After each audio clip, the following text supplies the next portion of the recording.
La santé mentale, plus que jamais aujourd'hui, le sujet inonde les réseaux sociaux.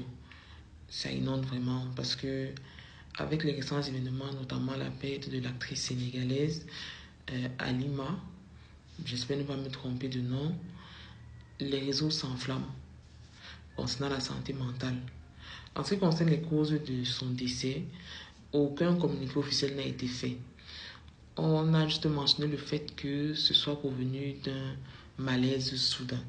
C'est vrai qu'après ces mots, le net s'est enflammé en se disant que c'est certainement lié aux dépressions dont elle parlait ou à la santé mentale dont elle parlait depuis sur les réseaux.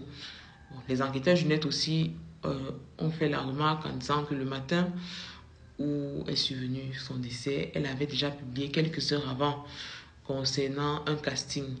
Et certains trouvent que quelqu'un qui a prévu euh, se retirer de la Terre ne fait pas ce genre de projection. Donc d'autres disaient que la projection était juste un leurre et qu'elle avait prévu de le faire. En ce qui concerne les hypothèses des enquêteurs du net, je ne saurais me positionner. Je me contenterai de la communication officielle qui est liée au malaise soudain. Parce qu'il faut aussi appeler au respect de la personne qui est partie et respecter sa mémoire. C'est, je pense, toujours très important. Maintenant que cela est arrivé, le net se déchaîne sur la santé mentale. Déjà que depuis un moment, les gens en parlaient, notamment le fait de prendre soin de soi, de sa santé mentale, le fait d'aller consulter des psys et j'en passe. Il est aussi vrai que sur les différents réseaux, les utilisateurs ont manifesté le fait que, en Afrique notamment, on n'a pas appris au peuple à aller vers les psychologues parce que c'est toujours entre guillemets entaché d'idées selon lesquelles si tu pars voir un psychologue, tu serais fou ou folle, tu serais malade, tu serais un détraqué, tu serais.